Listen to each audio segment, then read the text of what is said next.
해가 진 밤, 월유가 읽어주는 이야기. 안녕하세요. 월유입니다. 제가 오늘 생텍쥐 페리의 어린 왕자를 이어서 읽겠습니다.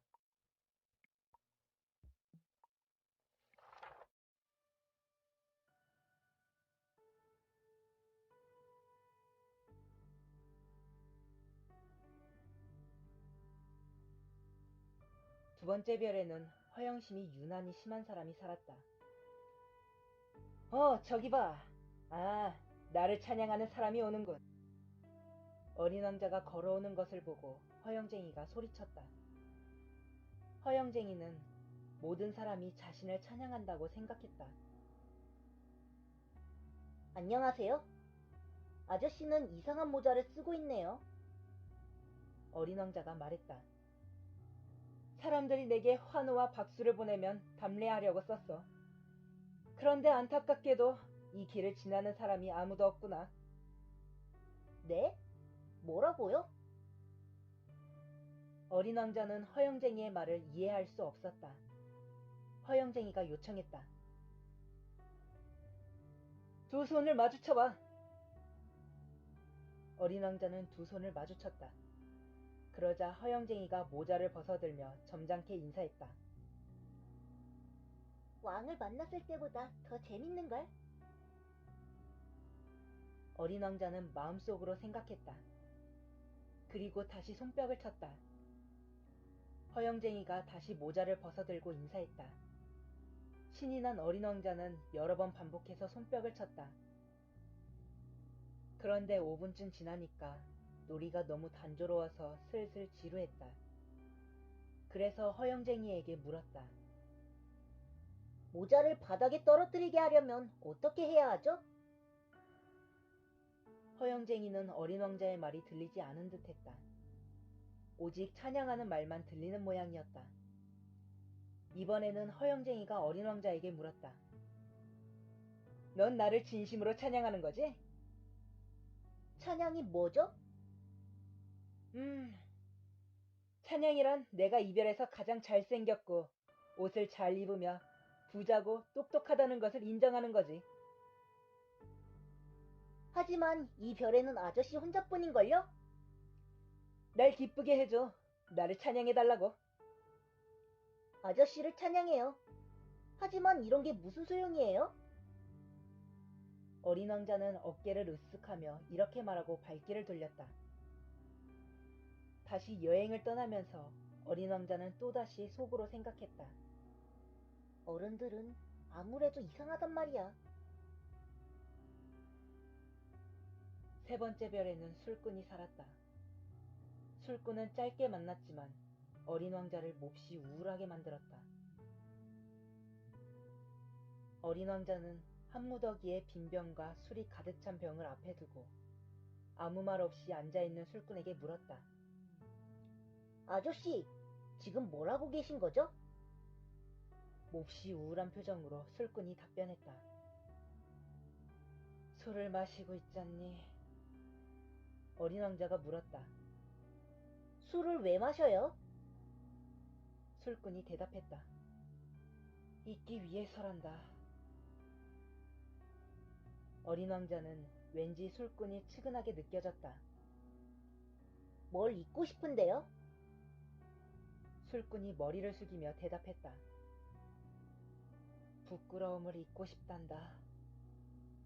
그를 돕고 싶은 마음에 어린 왕자는 계속 캐물었다.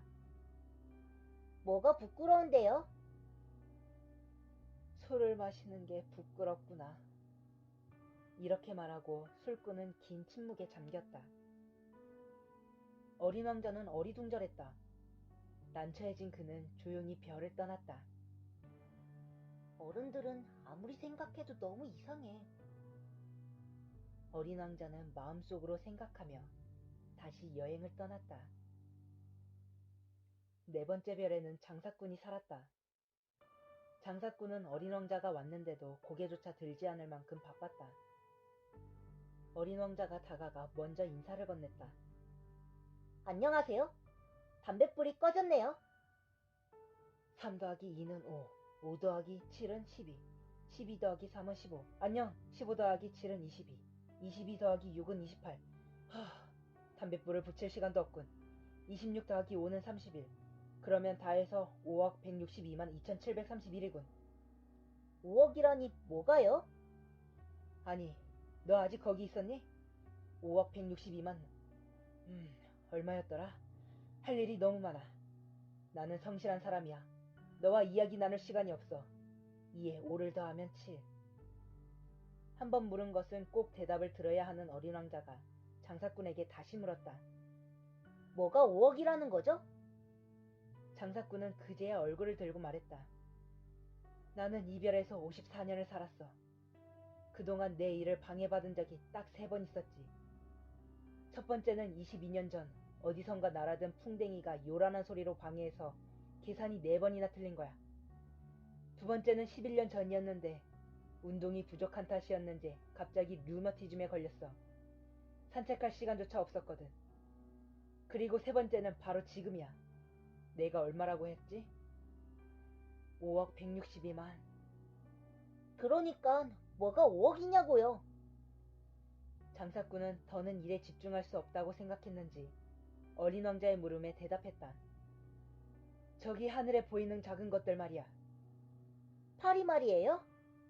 아니, 반짝반짝 빛나는 것들 말이야. 꿀벌이요? 아니야. 게으름뱅이들을 공상에 빠지게 하는 금빛의 작은 것들 말이다. 하지만 나는 중요한 일을 해야 하므로 공상에 빠질 시간도 없어. 아하, 별 말이군요. 그래, 별들 말이야. 5억 개의 별들로 뭐 하는데요? 5억 162만 2731개란다. 나는 아주 정확하지. 그러니까 그 별들로 뭐 하는데요? 뭘 하느냐고? 네, 그냥 소유하고 있을 뿐 아무것도 하지 않아.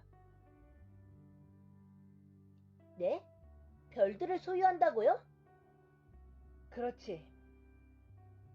하지만 지난번에 제가 만났던 왕은 아무것도 소유하지 않는단다. 다스릴 뿐이지. 전혀 다른 거지. 그럼 별들을 소유한다는 건 어떤 거예요? 부자가 되는 거지. 부자가 되면 좋은 건가요? 누군가 별을 발견하면 그것을 살 수 있단다. 이 아저씨도 술꾼처럼 말하고 있군. 어린 왕자는 마음속으로 중얼거리다가 질문을 계속했다. 그런데 별들을 어떻게 소유할 수 있죠? 장사꾼은 얼굴을 잔뜩 찌푸리더니 꾸짖듯 어린 왕자를 다그쳤다. 별들은 누구 것이지? 잘 모르겠지만 그 누구의 것도 아닌 것 같아요. 그래, 그러니까 내 것이지. 내가 제일 먼저 별을 소유할 생각을 했으니까. 그렇게 생각했다고 해서 아저씨 것이 되는 거예요? 물론이지. 네가 만약 주인이 없는 다이아몬드를 발견했다면 그 다이아몬드는 바로 네 것이 되는 거야. 또 주인 없는 섬을 발견했다면 그 섬 또한 네 것이 되고, 어떤 좋은 아이디어를 네가 제일 먼저 생각해낸다면 그 아이디어로 특허를 받을 수 있단다. 그건 바로 네 것이란 뜻이지. 그래서 별들을 제일 먼저 소유할 생각을 한 내가 별들을 소유하는 것이란다. 그렇군요. 그럼 아저씨는 그 별들로 뭘 할 거예요? 별들을 관리하기 위해 별을 세보고 또 세봐. 아주 힘든 일이지. 하지만 나는 성실한 사람이거든. 어린 왕자는 도무지 이해가 되지 않았다. 머플러가 있으면 목에 두르고 다닐 수 있어요. 꽃이 있으면 꽃을 꺾어 가질 수 있고요. 하지만 별을 딸 수도 없잖아요. 물론 그렇지만 은행에 맡길 수는 있단다. 그게 무슨 뜻이에요? 종이에 내가 별을 얼마나 소유하고 있는지 적고 그것을 서랍 속에 넣은 다음 자물쇠로 잠가둔다는 뜻이란다. 그게 전부예요? 그렇지. 어린 왕자는 생각했다. 참 재미있는 일이군. 그런대로 의미도 있고 말이야. 하지만 그리 중요한 일은 아닌 것 같아. 어린 왕자는 중요한 일에 대해서 어른들과 매우 다르게 생각했다. 나에게는 꽃 한 송이가 있어요. 나는 꽃에게 물을 주고 가꿔요. 화산도 3개나 있어서 일주일에 한 번은 청소를 해요. 불이 꺼진 화산도 청소를 해야 해요. 언제 폭발할지 알 수 없으니까요. 나는 내가 소유하고 있는 꽃이나 화산에게 도움을 주죠. 하지만 아저씨는 별들에게 어떤 도움도 되지 않아요. 장사꾼은 대답하려 했지만 마땅한 말을 찾지 못했다.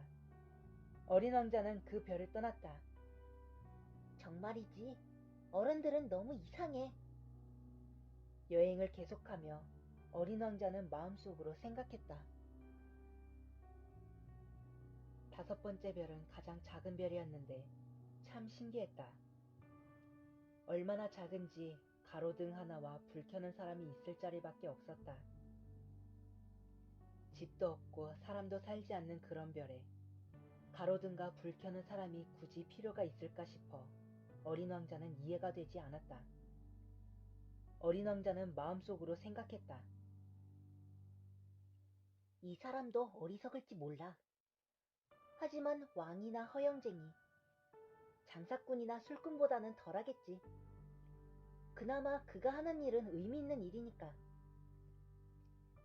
가로등을 켜는 것은 마치 별 하나, 꽃 한 송이를 탄생시키는 것과 마찬가지고, 가로등을 끄면 꽃이나 별을 잠들게 하는 것이니 이 얼마나 아름답고 유익한 일이야.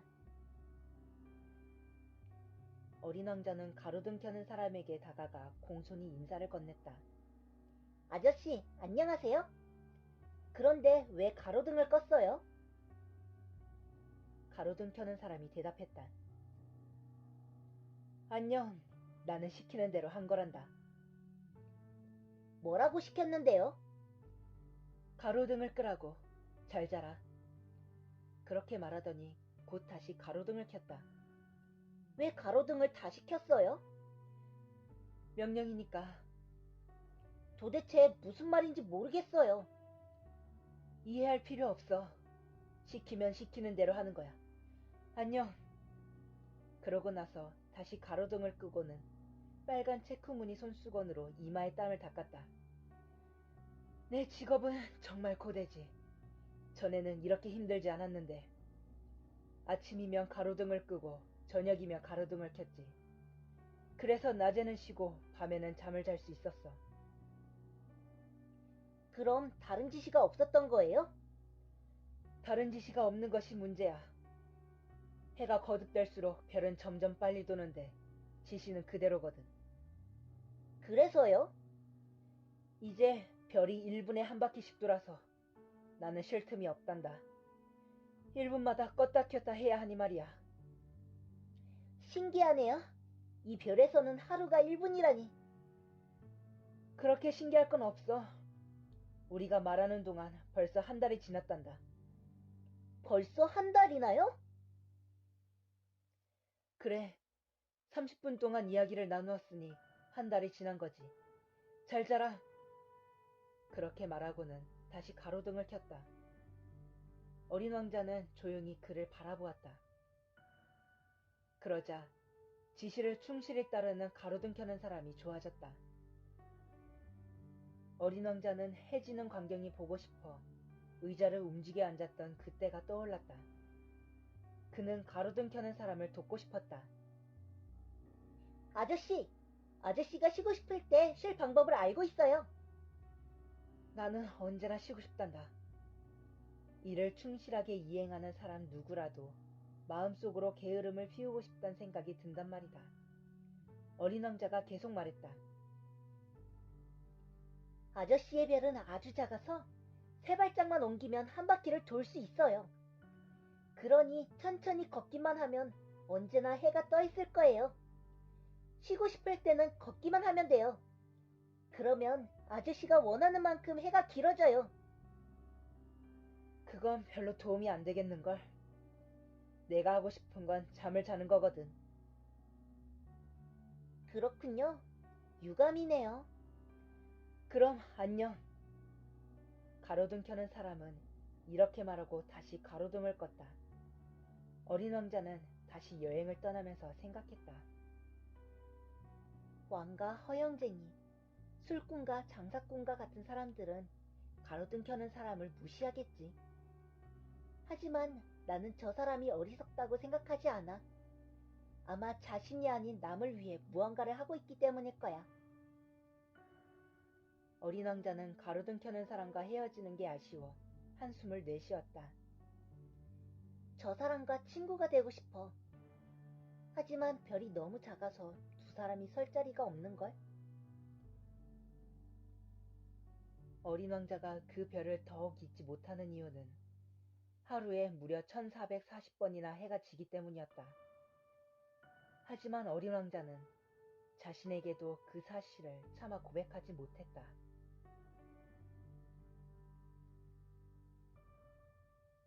여섯 번째 별은 다섯 번째의 가장 작은 별보다 10배, 아니 그 이상 되는, 지금까지 본 어느 별보다 컸다.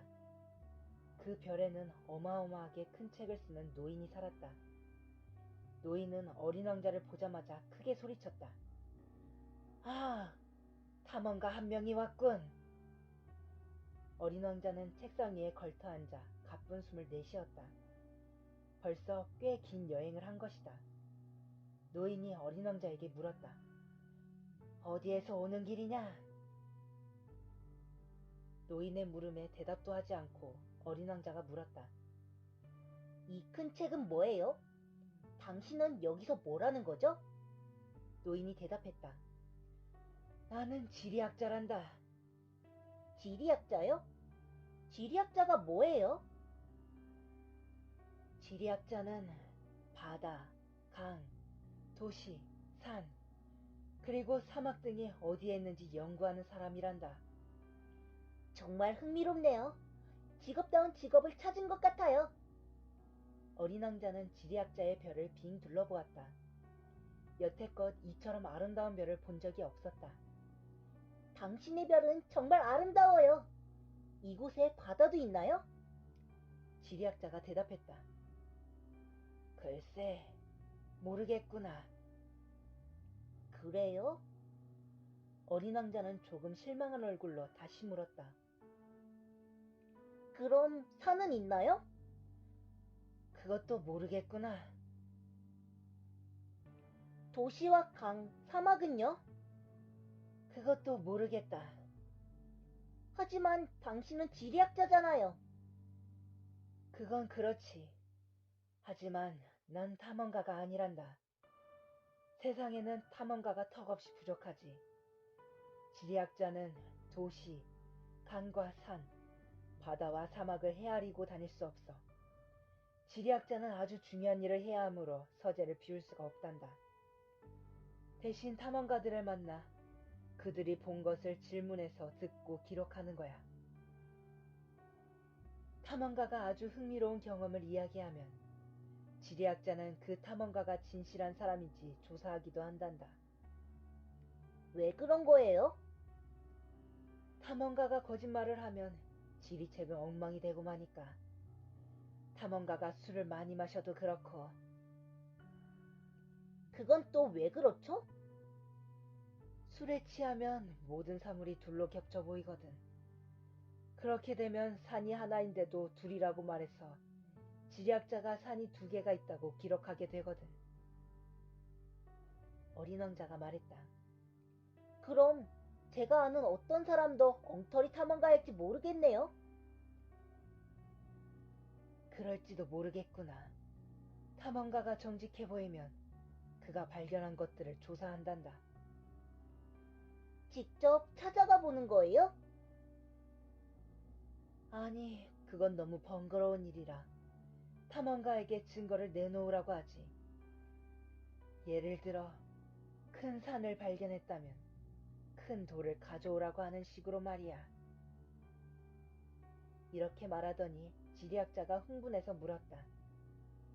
참, 너는 멀리서 왔다고 했지? 훌륭한 탐험가구나. 너의 별에 대해 이야기해주겠니?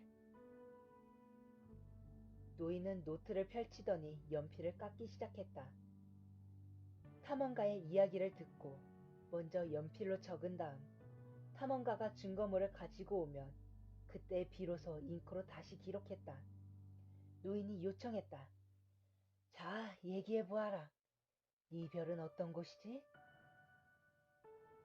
내 별은 그리 흥미롭지 않아요. 아주 작은 별이죠. 화산이 3개 있는데 2개는 불이 붙어 있는 활화산이고 하나는 불이 꺼진 휴화산이에요. 하지만 휴화산도 언제 어떻게 될지 몰라요. 그렇지. 언제 어떻게 될지 아무도 알 수 없지. 그리고 꽃도 한 송이 있어요. 그래? 하지만 우리는 꽃은 기록하지 않는단다. 왜요? 얼마나 예쁜 꽃인데요. 꽃은 한순간일 뿐이잖니. 한순간이라뇨? 그게 무슨 뜻이죠? 지리책은 아주 중요한 책 중에 하나지. 변하지 않는 산이 자리를 옮긴다는 건 극히 드문 일이고 바다가 마르는 일도 무척이나 드물잖니. 우리는 변하지 않는 영원한 것만 기록한단다. 하지만 휴화산이 다시 활동을 시작할 수도 있잖아요. 어린 왕자가 대답하려는 노인의 말을 막았다. 그런데 한순간이라는 게 무슨 뜻이에요?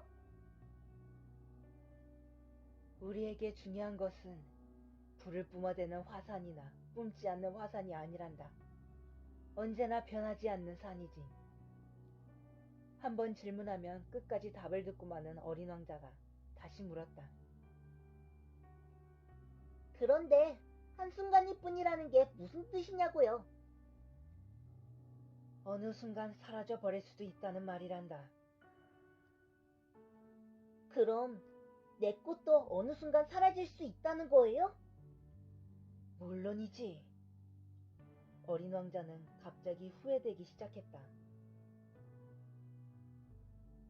내 꽃은 한순간일 뿐인데 세상에서 자신을 보호할 수 있는 것이라곤 4개의 가시가 전부인 꽃을 별에 혼자 남겨두고 떠나오다니. 그러나 어린 왕자는 다시 용기를 내 노인에게 물었다. 어느 별을 여행하면 좋을까요? 노인이 대답했다. 지구라는 별에 가보렴. 아주 괜찮다더구나. 이렇게 해서 어린 왕자는 홀로 남기고 온 꽃을 생각하며 다시 여행을 떠났다.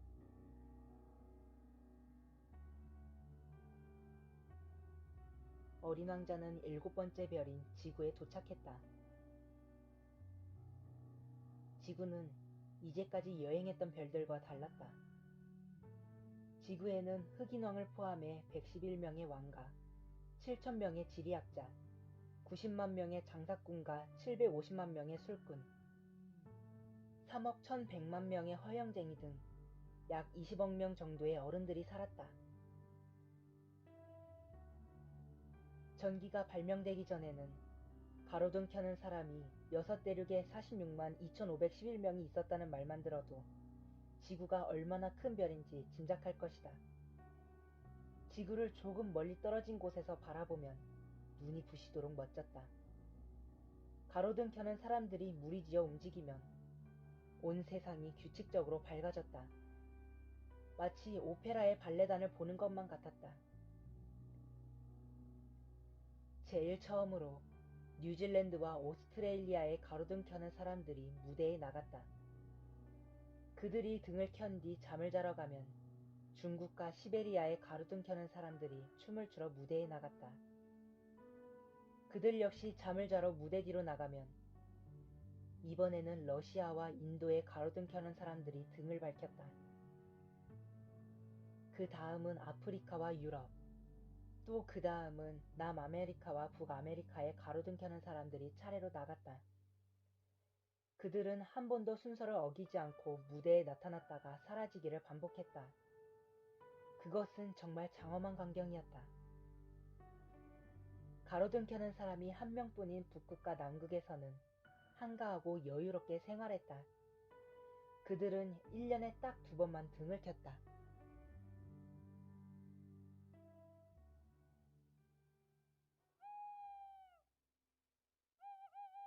벌써 밤이 깊었네요. 오늘은 여기까지 읽겠습니다.